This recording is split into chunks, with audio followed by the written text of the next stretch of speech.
And finally, in this video, uh, there is dorok, and it shows an intention, goal, or an objective. So you use this with two clauses, right? In the first clause or sentence, right? Just to put it very simply, sentence is a clause, has like a subject, object, verb, right? And you combine it with another one, with and or whatever, something like that.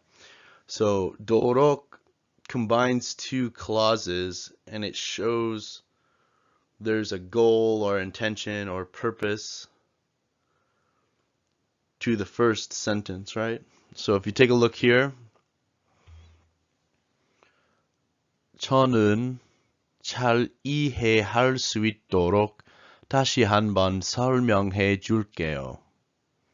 So I will explain it again so you understand it better, right? So often you see dorok, often you see dorok with su ita, right? So it's showing a possibility or something you can do for a objective or goal or intention, but not always, right? But you will commonly see it with su dorok, su dorok, and dorok, but it can be for anything. But very commonly, it's used with suita to show something you can do for a goal or objective, something like that.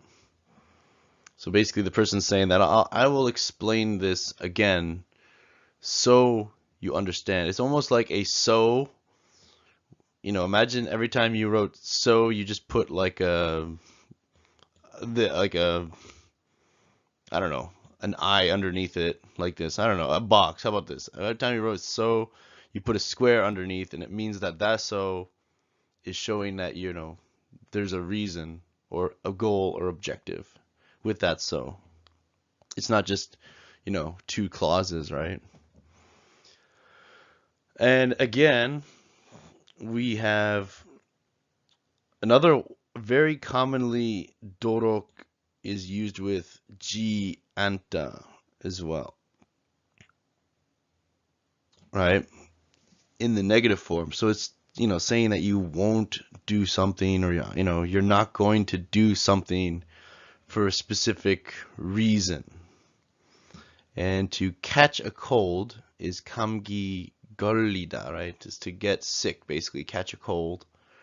And when you add ji ant dorok, it means to not catch a cold, right?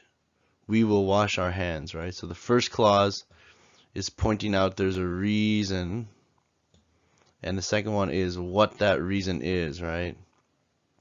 So we will not to not catch a cold.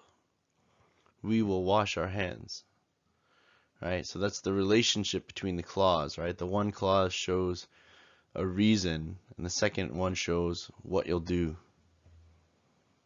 right? And finally here we have, very simply, again, to not waste time, I will study. 나는 시간을 낭비하지 않도록 공부해야지. So a few things here. As you guys can see, I put these subjects here because personally it's very confusing when there's no subject, because you're like, what the heck?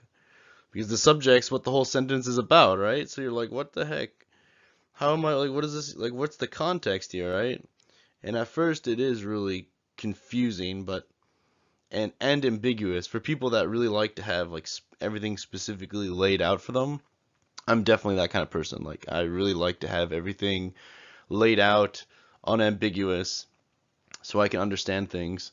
But unfortunately, in real everyday life, even in English or probably other languages too, you don't necessarily state the subject of a sentence, right? You don't say like you are, blah blah blah, or I am. You just say like, oh, I'm hungry, or I guess in English you do most of the time say I'm or you. It's more important, but sometimes like you can drop it, right? Sometimes in English it's dropped, the subject's dropped if you know what you're talking about. So I remember I got a few comments telling me, talking about this, and I totally relate, it's pretty hilarious.